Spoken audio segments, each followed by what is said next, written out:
Teman-teman, ketemu lagi ya di segmen 5 hal dari yang kali ini kita ambil dari pertandingan Arsenal melawan Tottenham Hotspur yang kemarin berakhir dengan skor imbang 2-2. Ya, di segmen ini saya ingin membahas ya beberapa hal yang unik dan menarik buat saya ya. Jadi saya harap juga hal-hal ini bisa menambah wawasan teman-teman juga dan mungkin juga membuat semakin menarik ya tentang Arsenal gitu.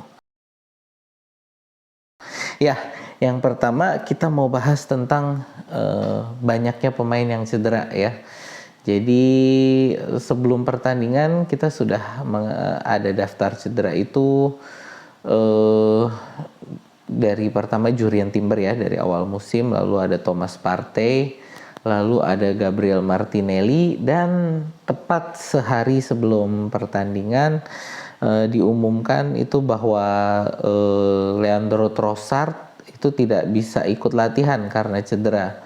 Lalu juga pas pertandingan itu Declan Rice harus ditarik karena terjadi cedera, ditakutkan terjadi cedera gitu ya. Jadi banyak pemain kita, pemain inti terutama ini yang mengkhawatirkan kan ini adalah di sebelah kiri gitu ya. Jadi Jurrien Timber itu harusnya kan dia di sebelah kiri, lalu Martinelli dan Trossard ya di sebelah kiri, sehingga kemarin itu kan yang diturunkan sebagai winger kiri itu adalah Gabriel Jesus gitu ya. Lalu juga untuk Declan Rice yang kemarin digantikan oleh Jorginho gitu ya, itu juga mengkhawatirkan. Kenapa? Karena harusnya dia ini adalah pengganti Thomas Partey dan Thomas Partey-nya juga udah cedera lagi. Jadi ya disinilah kita untuk di central defensive midfield nih masih ada untuk El Neni ya dan Jorginho yang keduanya sama-sama ya kurang meyakinkan sebenarnya untuk central defensive midfield.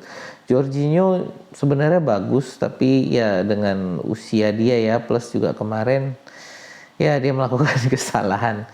Ya tapi disitulah jadi intinya banyak pemain inti kita yang cedera yang ini akan mengkhawatirkan terutama nanti adalah untuk pertandingan Carabao Cup hari Kamis ya. Tapi sih sudah dari Arsenal sendiri mengumumkan ini setidaknya adalah untuk Jorginho, untuk Trossard, Martinelli dan Declan Rice diharapkan sudah fit sebelum pertandingan EPL ya melawan Manchester City gitu. Ya, itu jadi dari masalah cedera kita yang ya cukup banyak juga tapi semoga tidak terlalu parah dan cepat pada sembuh ya. Oke. Yang kedua ini adalah 3 blunder penting yang menurut saya menyebabkan kita kehilangan 2 poin ya. Jadi ada 3 blunder penting yang menurut saya ini harus disebutkan. Ini pertama ini adalah blunder dari Gabriel Jesus ya ketika dia berhasil merebut bola dari James Maddison, tapi sayangnya ketika dia sudah berhasil merebut bola itu dia tidak bisa tendang ke arah gawang gitu. Jadi dia malah menendangnya terlalu kuat sehingga terlalu tinggi gitu. Ya ini sangat disayangkan untuk penyerang selevel Gabriel Jesus. Kenapa? Karena kalau kita lihat dari pressing yang sudah bagus, tentu pasti setiap kali kita berhasil melakukan pressing, kesempatan-kesempatan macam ini tuh pasti akan muncul dan harus siap ketika kesempatan ini terjadi. Kok dia justru menendang bolanya jauh ke atas gitu ya. Sehingga menurut saya itu yang harusnya one on one dengan kiper setidak-tidaknya menurut saya harusnya paling enggak harusnya on target lah ya. Jadi kalau memang di save sama kiper oke, kipernya yang hebat, tapi kemarin pada posisi bahkan kiper tidak perlu melakukan save padahal sudah one on one di depan gawang dengan jarak yang sangat dekat gitu ya. Ya itu satu blunder pertama. Blunder kedua ini justru dari David Raya yang menurut saya kemarin ada melakukan satu save yang sangat luar biasa Dia kemarin David Raya ini menerima umpan silang ya dari pemain Spurs, saya lupa itu, pokoknya dari sisi sebelah kirinya Raya. Dia berusaha, bola itu mau dia apa ya, sepertinya sih mau dia intercept kan, mau dipotong, tapi dengan posisi yang kurang bagus sehingga bola itu lalu justru malah dikembalikan ke zona panas. Zona panas ini artinya daerah yang di situ, di kotak penalti banyak terdapat pemain Spurs gitu, walaupun ada pemain-pemain Arsenal juga banyak, tapi di situ zona yang masih sangat panas, sehingga sebenarnya seharusnya menurut saya untuk pemain sekelas Raya, begitu bola itu kejadian seperti itu harusnya dia buang ke belakang.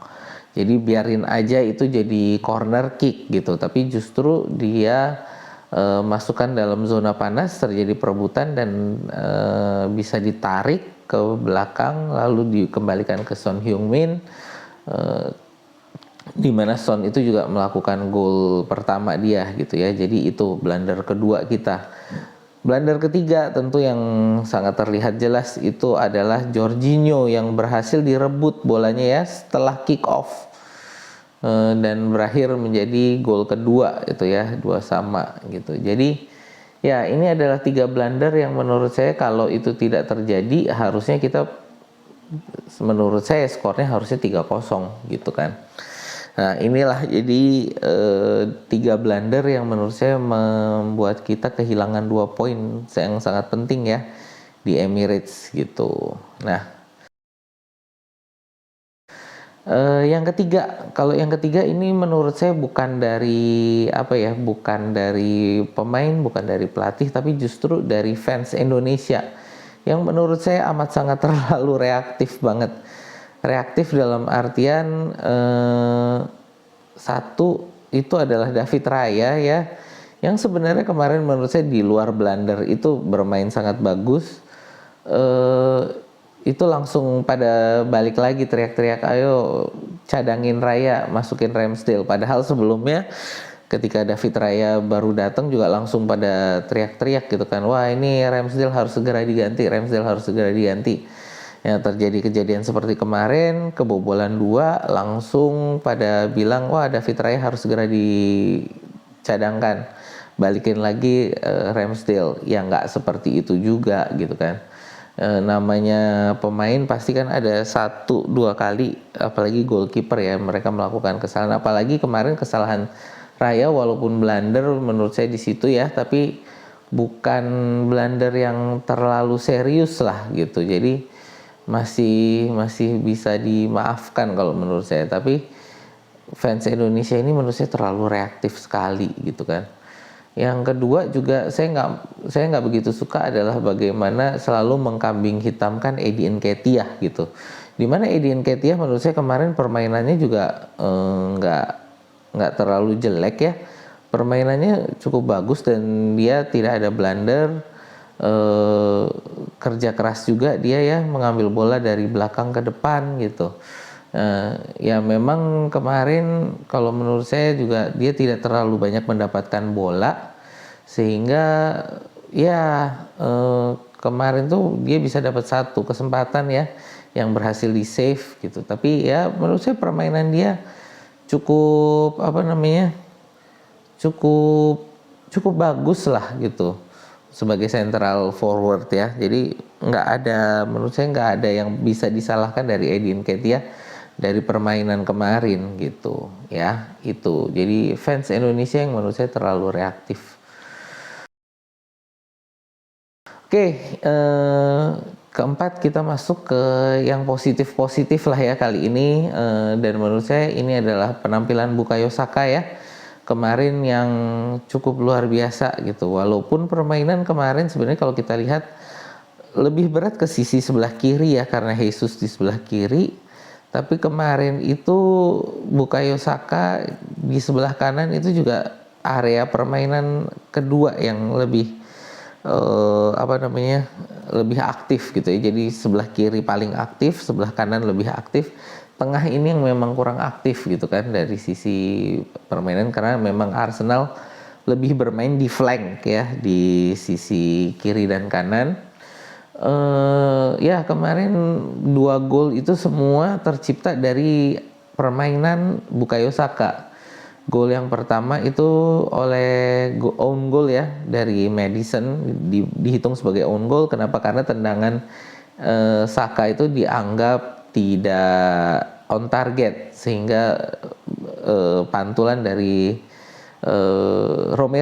Christian Romero itu dianggap sebagai, kok tadi Maddison, Christian Romero ya, jadi pantulan dari Christian Romero ini sebagai own goal gitu, karena tadi tendangan Saka dianggap tidak on target. Lalu berikutnya adalah untuk ya gol penalti ya dari Saka. Biasanya memang Saka itu yang ditunjuk sebagai penendang penalti utama oleh Arsenal, walaupun sesekali itu ya pernah kan Odegaard yang minta di tengah lapangan, dia minta dia yang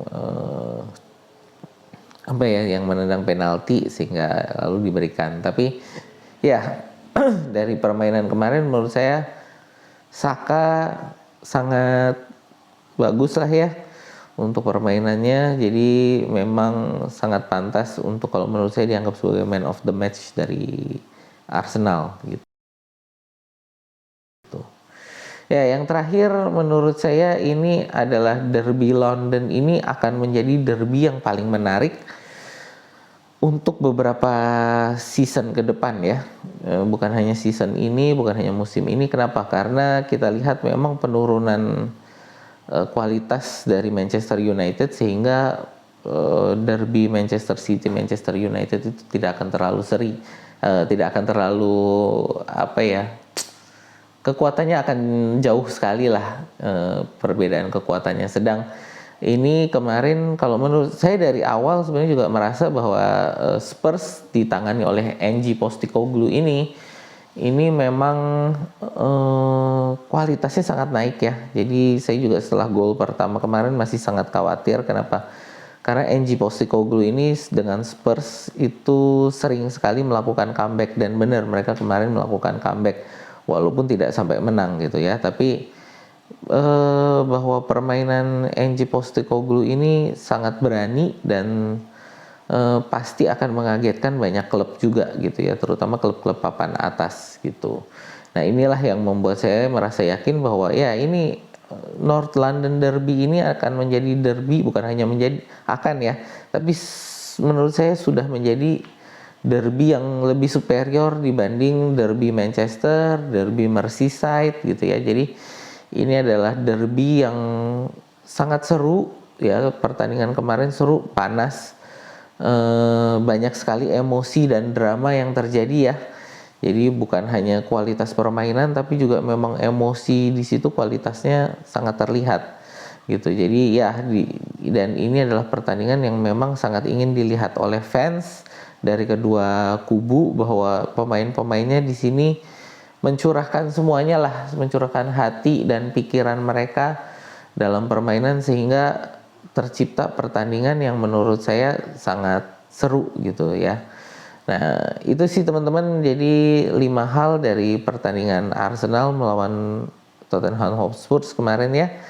Saya harap dari video ini juga teman-teman menambah wawasan, dan ya kita harap juga lebih bisa menikmati lah permainan sepak bola yang lebih sehat kalau menurut saya. Jadi jangan terlalu suka menyalah-nyalahkan pemain lah, apalagi pemain yang menurut saya permainannya juga tidak jelek gitu ya. Ya itu saja dari saya, terima kasih atas atensinya ya. Dan kalau teman-teman ada pendapat lain mungkin tentang pertandingan ini, boleh yuk ditulis di kolom komentar, dan jangan lupa untuk di like, share, dan subscribe. Sampai jumpa.